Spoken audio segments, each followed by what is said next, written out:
Hello guys, स्वागत है आपका सिटीजन जी चैनल पर। और फाइनल डेस्टिनेशन सीरीज में आज आप देखने वाले हो उसका फोर्थ पार्ट। इसका टाइटल है द फाइनल डेस्टिनेशन और ये 2009 में रिलीज हुई थी। अभी तक की चारों मूवीज में 3-3 साल का गैप रहा है। इसे डायरेक्ट किया है डेविड आर एलिस ने, जिन्होंने सेकंड पार्ट भी डायरेक्ट किया था। यानी कि फर्स्ट और थर्ड किया है जेम्स वॉन्ग ने और सेकंड और फोर्थ किया है डेविड आर एलिस ने। तभी ये मूवीज एक जैसी लगती हैं। और मोस्ट इंपॉर्टेंटली, जैसे फर्स्ट पार्ट का एक्सीडेंट ज्यादा खतरनाक नहीं था, वैसे ही थर्ड पार्ट का भी नहीं था। लेकिन जैसे सेकंड पार्ट का एक्सीडेंट जबरदस्त था, वैसे इसका एक्सीडेंट भी जबरदस्त है। तो ऐसे इंटरेस्टिंग वीडियोस देखते रहने के लिए चैनल को सब्सक्राइब करके बेल नोटिफिकेशन जरूर से ऑन कर लो, ताकि मुझे वीडियो बनाने की मोटिवेशन मिलती रहे और आपको वीडियोस की नोटिफिकेशन। ये भी थर्ड पार्ट की तरह ही एक स्टैंड अलोन सीक्वल है, यानी कि इसमें फर्स्ट और सेकंड पार्ट का कोई भी कैरेक्टर हमें नहीं दिखने वाला। वीडियो में मैं आपको मूवी की सारी डिटेल्स और रेफरेंसेस बताऊंगा और एंड में इससे जुड़े इंटरेस्टिंग फैक्ट्स भी बताऊंगा। तो अब ज्यादा देर ना करते हुए जल्दी से स्टोरी स्टार्ट करते हैं।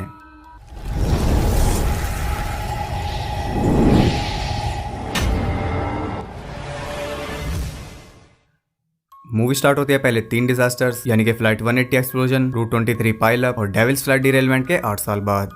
हम देखते हैं 4 कॉलेज स्टूडेंट्स को, जो कि एक कार रेस देखने आए थे। निक, उसकी गर्लफ्रेंड लोरी और उनके फ्रेंड्स हंट और जैनेट। जिस जगह वो रेस हो रही थी उसका नाम था मिकिनली स्पीडवे। आपको याद ही होगा कि पिछली फिल्म में मिकिनली एक टाउन, स्कूल और एक लड़के का नाम भी था। ये उन्हीं का रेफरेंस है, लेकिन ये मूवी उस टाउन में बेस्ड नहीं है। और जिस स्टैंड में वो बैठे थे उसका नंबर भी 180 था, जिसका मतलब आप समझ ही गए होंगे। वहाँ सब एंजॉय कर रहे थे, लेकिन निक थोड़ा परेशान था। उसे एक बैड फीलिंग आ रही थी और उसे कई सारे नेगेटिव साइंस भी मिल रहे थे। वो अपने आसपास कुछ लोगों को नोटिस करता है। उनके सामने एक काउबॉय आकर बैठ जाता है, जिसे लोरी सामने से हटा देती है। वहाँ पर एक मैक्सिकन कपल भी था, जिन्हें सिक्योरिटी गार्ड कुछ समझा रहा था। एक मॉम अपने 2 बच्चों के साथ थी और एक मैकेनिक अपनी गर्लफ्रेंड के साथ बैठा था। निक को लग रहा था कि वहाँ एक बहुत बड़ा क्रैश होने वाला है और उसे बिल्कुल सही लग रहा था। एक कार में एक स्क्रू ड्राइवर फंसा रह जाता है, जो कि ट्रैक पर गिर जाता है। उस स्क्रू ड्राइवर की वजह से एक कार का टायर फट जाता है और वो क्रैश हो जाती है। उसका एक टायर सीधा मैकेनिक की गर्लफ्रेंड को कुचल देता है। अब सभी लोग वहां से भाग रहे थे। ट्रैक पर सभी कार्स आपस में कोलाइड कर रही थी, जिस वजह से उनके पार्ट्स दूर आकर गिर रहे थे और इसी वजह से वो मैक्सिकन कपल भी मारा जाता है। एक कार इंजन उन 2 बच्चों की मॉम को क्रश कर देता है। वो मैकेनिक भी भाग रहा था, लेकिन वो भी नहीं बच पाता। वो काउबॉय भी मारा जाता है। हंट और जेनेट एक साथ भाग रहे थे और वो भी सीलिंग के नीचे दबकर मर जाते हैं। तभी एक एक्सप्लोजन होता है और लोरी और सिक्योरिटी गार्ड दोनों उसकी चपेट में आ जाते हैं और निक भी नहीं बच पाता। तभी वो होश में आ जाता है। वो समझ नहीं पाया था कि उसके साथ ये क्या हुआ। तभी वो काउबॉय उनके सामने आकर बैठ जाता है। सब कुछ बिल्कुल वैसा ही हो रहा था जैसा कि उसे अभी दिखाई दिया था और इससे वो समझ जाता है कि एक्सीडेंट होना भी तय है। और जिस कार की वजह से एक्सीडेंट होगा उसका नंबर है 45 और ये फाइनल डेस्टिनेशन की 4th फिल्म है। इन्हें मल्टीप्लाई करे तो 180 बनता है, जो कि फ्लाइट 180 का ही रेफरेंस है। वो पैनिक कर जाता है और चिल्लाने लगता है कि यहाँ बहुत बड़ा क्रैश होने वाला है। उसकी बातें कई लोगों को पसंद नहीं आती और वो सब उसके पीछे पड़ जाते हैं। उसके पीछे पीछे कई लोग स्टेडियम से बाहर निकल जाते हैं, लेकिन इससे पहले कि वो उसे कुछ कहते, उसकी बात सच हो जाती है और अंदर सभी कार्स क्रैश हो जाती हैं। वो मैक्सिकन अपनी वाइफ को अंदर ही छोड़ आया था। वो उसके पास जाने लगता है, लेकिन सिक्योरिटी गार्ड उसे जाने नहीं देता, क्योंकि पूरा स्टेडियम कोलैप्स हो चुका था। वहाँ पर एक्सट्रीम पैनिक मोमेंट चल रहा था। तभी अंदर से एक टायर आता है और मैकेनिक की गर्लफ्रेंड को उड़ा देता है और वो सब देखते रह जाते हैं। एक्सीडेंट की अगली रात एक मेमोरियल रखा जाता है उन सब के नाम पर जो उस क्रैश में मारे गए। निक और लोरी वहाँ जाते हैं। वहाँ पर उन्हें और भी सर्वाइवर्स मिलते हैं। Mechanic Andy, mother Samantha, Mexican Carter और सिक्योरिटी गार्ड जॉर्ज। कार्टर अपनी वाइफ की डेथ का जिम्मेदार जॉर्ज को मान रहा था, क्योंकि उसने उसे स्टेडियम के अंदर नहीं जाने दिया था और उसकी बातों से लग रहा था कि वो बदला लेना चाहता है। रात को निक जब सो रहा था तो उसे एक विजन दिखाई देता है और वो डर के मारे जाग जाता है। उसे कुछ भी समझ नहीं आता कि उसने क्या देखा। उधर कार्टर पूरी तरह नशे की हालत में जॉर्ज के घर जाता है। उसके इरादे पहले ही ठीक नहीं लग रहे थे, लेकिन डेथ कुछ और ही चाहती थी। उसके ट्रक में एक उल्टी घोड़े की नाल लगी थी, जिसे कि बैड लक माना जाता है और वो ट्रक को ऑन ही छोड़कर जॉर्ज के घर पर जा रहा था। तभी ट्रक में रखे बियर कैंस अचानक गियर पर गिर जाते हैं और उसका ट्रक चलने लगता है। वो ट्रक के हुक में फंस जाता है। ट्रक उसे घसीटते हुए ले जा रहा था। तभी फ्यूल गिरने की वजह से चेन में आग लग जाती है। वो बुरी तरह चिल्ला रहा था और उसकी चीखें सुन के जॉर्ज अपने घर से बाहर आता है। तभी आग फ्यूल टैंक तक पहुंच जाती है और वो ट्रक ब्लास्ट हो जाता है। निक ये न्यूज टीवी पर देखता है और तब उसे समझ आता है कि जो उसे विजन दिखाई दिया था वो कार्टर की डेथ से रिलेटेड था। वो भी सोच ही रहा था कि तभी उसे एक और विजन दिखाई देता है। विजन तो उसे दिख गया था, लेकिन उसे ये नहीं पता था कि वो किसकी डेथ से रिलेटेड है। उधर समैंथा अपने बच्चों के साथ एक ब्यूटी सैलून में जाती है। उसके बच्चे एक साइन बोर्ड पर पत्थर मार रहे थे। वहाँ एक आदमी लॉन मोवर चला रहा था और वो उन दोनों को वहाँ से भगाता है। यहाँ एक ऐसी डिटेल है जिसे नोटिस कर पाना बहुत ही मुश्किल है। उन दोनों बच्चों की टी शर्ट पर नंबर 20 और 9 लिखा है। अगर हम इन्हें मल्टीप्लाई करते हैं तो बनता है 180 और 180 का इस सीरीज में क्या रोल है ये तो आप जानते ही हैं। समंथा वहाँ अपना मेकओवर कराती है और वहाँ कई सारे ऐसे हालात बनते हैं जिनमें वो मर सकती थी, लेकिन वो उन सब से बच जाती है। वो अपने बच्चों के साथ वापस जा रही थी, तभी उस लॉन मोवर से हिट होने के बाद एक पत्थर उसकी तरफ आता है और उसकी आंख के आर पार हो जाता है। दुख की बात यह है कि वो पत्थर उसके बच्चों ने ही फेंका था। समंथा की डेथ के बाद निक को यकीन हो जाता है कि डेथ उनका पीछा कर रही है। इस न्यूज़पेपर पर भी आप 180 लिखा हुआ देख सकते हो। वो इंटरनेट पर रिसर्च करते हैं तो उन्हें पिछले तीनों डिजास्टर्स के बारे में पता चलता है और साथ ही उन्हें डेथ का पूरा कॉन्सेप्ट भी पता चल जाता है कि वो कैसे वर्क करती है। इंटरनेट पर उन्हें एक और थ्योरी मिली थी कि अगर वो डेथ की चेन को तोड़ देंगे तो वो रुक जाएगी, और वो इसे सच मान रहे थे, लेकिन हमें पता है कि ये बिल्कुल भी सच नहीं है। निक को एक और विजन आता है। अब उसे डेथ के ऑर्डर के बारे में पता था, लेकिन उसे ये नहीं पता था कि अगला कौन है, और ये पता करने वो जाते हैं स्टेडियम में जहाँ वो क्रैश हुआ था। वहाँ उन्हें जॉर्ज मिलता है जो कि उन्हें सिक्योरिटी फुटेज दिखाता है और उससे निक को पता चल जाता है कि अगला नंबर एंडी का है, और सिक्योरिटी फुटेज में भी आप 180 लिखा देख सकते हो। वो तीनों एंडी के पास उसकी शॉप पर जाते हैं। एंडी की शॉप पर हम सेम वैसी ही कार देख सकते हैं जैसे कि फर्स्ट पार्ट में कार्टर के पास थी। वो एंडी को सब कुछ बता देते हैं, लेकिन वो उनकी बातों पर यकीन नहीं करता। तभी एक वैन बेकाबू होकर सीधा उसकी तरफ आती है, लेकिन किस्मत से वो बच जाता है। अब उसका यकीन और पक्का हो चुका था। तभी अंदर से एक सिलेंडर आता है जिसकी वजह से एंडी के टुकड़े हो जाते हैं। अब निक उन्हें बताता है कि अगली बारी हंट और जेनेट की है, और क्योंकि वो दोनों एक साथ ही मरे थे इसलिए वो डिसाइड नहीं कर पाते कि पहली डेथ किसकी होगी। उसे एक विजन दिखता है जिससे उसे पता चल जाता है कि उन दोनों की मौत पानी की वजह से होगी। वो एक प्लान बनाते हैं। हंट के पास निक जाता है और जेनेट के पास लोरी और जॉर्ज।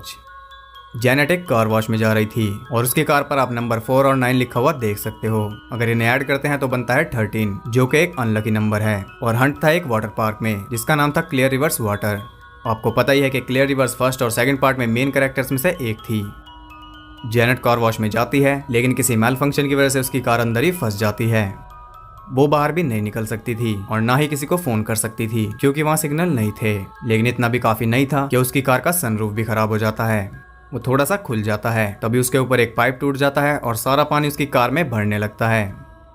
उधर हंट का लकी कॉइन स्विमिंग पूल में गिर गया था।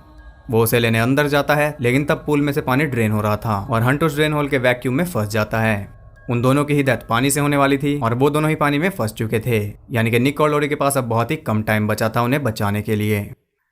जेनेट की कार पानी से फुल हो चुकी थी और वो किसी तरह कोशिश करके अपना सर सनरूफ से बाहर निकाल लेती है। अब तो वो नहीं मरेगी क्योंकि अब तो वो आराम से सांस ले सकती है, ऐसा ही उसे भी लग रहा था। लेकिन तभी वो रैंप चलने लगता है और उसकी कार आगे बढ़ रही थी और आगे उसे उसका अंत दिखाई दे रहा था। लेकिन लोरी ठीक टाइम पर वहां पहुंचकर उसे बचा लेती है। वो अपनी कार से उसकी कार को रिवर्स ले जाते हैं जिससे वो उसकी जान बचा लेते हैं। जेनेट तो बच गई थी, लेकिन हंट की किस्मत इतनी अच्छी नहीं थी। निक भी उस वाटर पार्क में पहुंच चुका था, लेकिन कोई चांस ही नहीं था कि वो हंट को ढूंढ पाए, अनलेस ऑर्डिनरी सिस्टम उसके बॉडी ऑर्गन्स को सक करके बाहर फेंक दे। अब हंट मर चुका था और जेनेट बच चुकी थी, यानी कि अगली बार थी जॉर्ज की। एलेक्स के हिसाब से वो लोरी से कुछ सेकंड्स पहले मरा था। जॉर्ज अकेला रहना चाहता था और उसे मरने की चिंता नहीं थी क्योंकि उसकी फैमिली ऑलरेडी मर चुकी थी। लेकिन निक और लोरी को एक साइन मिलता है जिसे फॉलो करते हुए वो जॉर्ज को बचाने उसके घर जाते हैं। वो देखते हैं कि जॉर्ज ने फांसी लगा रखी थी, लेकिन वो जिंदा था। वो उन्हें बताता है कि वो सुबह से अपनी जान लेने की कोशिश कर रहा है, लेकिन हर बार फेल हो जाता है। उसकी बातें सुनकर वो सोचते हैं कि जेनेट को बचाकर उन्होंने डेथ की चेन को तोड़ दिया और अब वो आराम से जी सकते हैं। लेकिन हमें पता है कि डेथ ऐसे वर्क नहीं करती। वो डिसाइड करते हैं कि सेलिब्रेट करने के लिए वो एक ट्रिप पर जाएंगे। अगले दिन निक सामान पैक कर रहा था और लोरी जेनेट के साथ मॉल में एक फिल्म देखने गई थी और वो देखता है कि टीवी पर उस कॉबॉय की न्यूज़ चल रही थी। उसे क्रैश से रेस्क्यू कर लिया गया था। एलेक्स समझ जाता है कि वो अभी तक जिंदा है, यानी कि अगला नंबर उसी का है, और वो सब बिना बात के ही खुशी मना रहे थे। एलेक्स जल्दी से हॉस्पिटल के लिए निकल जाता है और वो जॉर्ज को भी वहां बुला लेता है, लेकिन उस तक पहुंचने में उन्हें थोड़ी देर हो जाती है। डेथ बहुत पहले से ही अपना काम शुरू कर चुकी थी और वो उनके सामने ही मारा जाता है। अब वो दोनों जल्दी से वहां से निकलते हैं क्योंकि उन्हें लॉरी और जेनेट के पास जाना था। जॉर्ज के बाद जेनेट का ही नंबर है। वो दोनों बातें करते चल रहे थे और जॉर्ज कहता है कि उसकी वाइफ का कहना है कि डेजा वू गॉड का एक तरीका है हमें बताने का। वो इतना ही कह पाता है तभी एक एम्बुलेंस उसे उड़ा देती है। अब निक जल्दी से उस मॉल तक पहुंचता है और तभी उसे एक विजन आता है। वो जल्दी से लॉरी को ढूंढने लगता है। लॉरी थिएटर में बैठी थी और वहां डेथ ने ऑलरेडी अपना काम शुरू कर दिया था। थिएटर के बिल्कुल साथ वाले रूम में ही आग लग चुकी थी।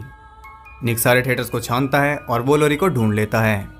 वो उन्हें बता देता है कि डेथ का खेल अभी खत्म नहीं हुआ और उन्हें वहां से निकलना पड़ेगा। लेकिन जेनेट अब और भागना नहीं चाहती थी, इसलिए वो उनके साथ नहीं जाती। वो आराम से बैठकर अपनी 3D फिल्म एंजॉय कर रही थी, जिसका ब्लास्ट इतना ज्यादा रियल था कि उसके भी चीथे उड़ गए। लेकिन अभी ये खेल खत्म नहीं हुआ था, अभी उससे भी बड़ा एक्सप्लोजन होना बाकी था। और अगर जेनेट मर गई, इसका मतलब अगली बारी फिर से लोरी की है, क्योंकि लोरी के साथ साथ एलेक्स ने भी डेथ को स्किप कर दिया। वो मॉल से निकलने की कोशिश करते हैं, लेकिन ब्लास्ट की वजह से पूरा मॉल कोलैप्स हो रहा था। लोरी का पैर एस्केलेटर में फंस जाता है और वो निक के सामने ही मारी जाती है। तभी वो होश में आ जाता है। वो जॉर्ज के साथ हॉस्पिटल से निकल रहा था, उसे फिर से प्रेमोनिशन हुआ था। और इस सीरीज में ये दूसरी बार है कि किसी को 2 बार प्रेमोनिशन हुआ हो। ऐसा हमने पिछले पार्ट के एंड में भी देखा था। अब जॉर्ज उससे बात करता हुआ चल रहा था और उसके प्रेमोनिशन के हिसाब से जॉर्ज का क्या होने वाला ये आपको पता ही है। लेकिन इतने में निक खुद को संभाल पाता, वो एम्बुलेंस जॉर्ज को उड़ा देती है। अब निक जल्दी से मॉल जाता है, लेकिन सीधा लॉरी के पास जाने के बजाय वो उस रूम में जाता है जहाँ पर आग लग रही थी, क्योंकि उसके पास सिर्फ यही तरीका था हजारों लोगों की जान बचाने का। वो आग बुझाने की कोशिश करता है और इस कोशिश में वो बुरी तरह इंजर्ड हो जाता है। फिर भी हार ना मानते हुए बिल्कुल ठीक टाइम पर आग बुझाने में कामयाब हो जाता है। अब उसने अपने साथ हजारों लोगों की जान भी बचा ली थी। लेकिन क्या आपको लगता है कि डेथ इतनी ज्यादा बेवकूफ है कि वो ऐसे हजारों लोगों की डेथ को टलने देगी? इसके बाद हमें सीधा 2 हफ्ते बाद का सीन दिखाया जाता है और यहाँ आप देख सकते हो कि बस के ऊपर 180 लिखा हुआ है।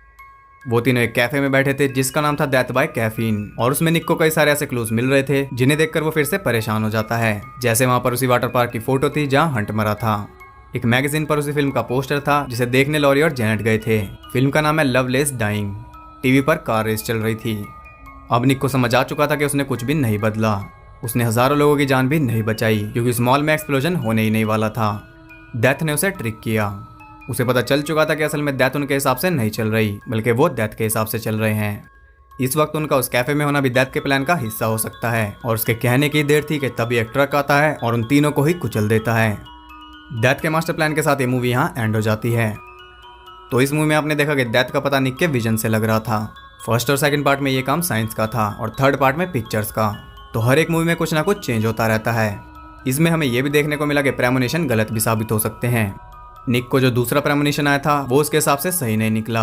अब ये इस वजह से भी हो सकता है क्योंकि निक ने उस प्रेमोनिशन को चेंज किया, वो उसके अकॉर्डिंग नहीं चला। उसने सिर्फ लोरी को बचाने के बजाय सबको बचाना चाहा। लेकिन ये भी हो सकता है कि वो सही था, निक ने सच में हजारों लोगों को बचा लिया हो और अब वो सब भी एक एक करके मरेंगे। ये फाइनल डेस्टिनेशन है, इसमें कुछ भी हो सकता है। कितनी भी थ्योरीज ऐड कर लो, आखिर में सब फेल हो जाती हैं। तो इस मूवी में सारे रेफरेंसेस मैथमेटिकल हैं, जिन्हें पकड़ पाना बहुत ही ट्रिकी है। अभी भी इसमें बहुत सी डिटेल्स ऐसी हो सकती हैं जो कि मैं नोटिस नहीं कर पाया, क्योंकि सेकंड पार्ट में आपको पता ही है कि कितनी ज्यादा डिटेल्स थी और सेम डायरेक्टर होने की वजह से इसमें भी कई सारी डिटेल्स हैं, लेकिन उन्हें नोटिस कर पाना उतना आसान नहीं है। इस मूवी का बजट था $40 मिलियन और उसने $186 मिलियन का बिजनेस किया था, जो कि इस फ्रेंचाइज की हाईएस्ट ग्रोसिंग फिल्म बनाता है और साथ ही इस फ्रेंचाइज की वर्स्ट क्रिटिकल रिस्पॉन्स वाली मूवी भी है। अब बात करते हैं इस मूवी से जुड़े इंटरेस्टिंग फैक्ट्स के बारे में। इस फिल्म के ओपनिंग टाइटल में पिछले तीनों फिल्म्स की डेथ को रिक्रिएट किया गया है। इस फिल्म का डिजास्टर भी एक रियल लाइफ एक्सीडेंट से इंस्पायर्ड है। 1955 में लेमन स्पीडवे डिजास्टर नाम का एक एक्सीडेंट हुआ था, जिसमें कई सारी कार्स आपस में क्रैश हो गई थी और कार्स के पार्ट्स स्टैंड में पहुंच गए थे, जिस वजह से 84 लोग मारे गए थे।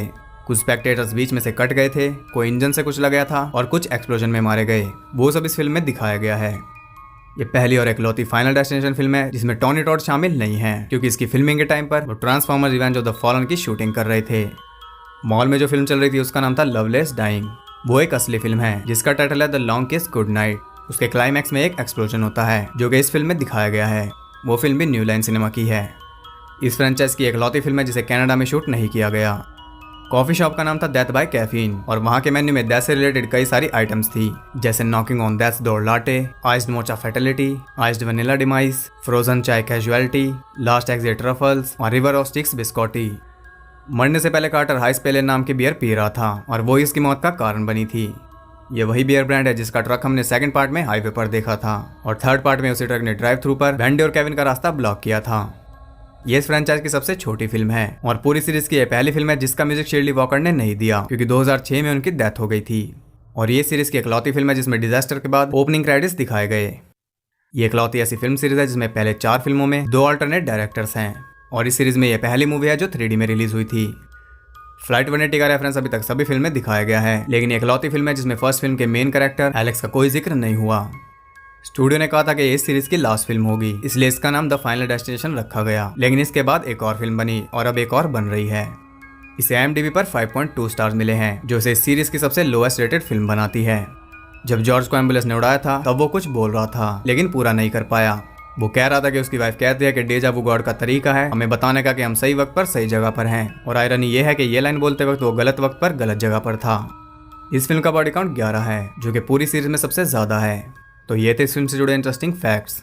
अगर आपको ये वीडियो और मेरे एफर्ट्स पसंद आए तो वीडियो को एक लाइक और एक कमेंट जरूर करना, और ऐसी ही और वीडियोस देखते रहने के लिए चैनल को सब्सक्राइब करके बेल नोटिफिकेशन को ऑल पर सेट कर लो, ताकि आपको सबसे पहले नोटिफिकेशन मिल सके।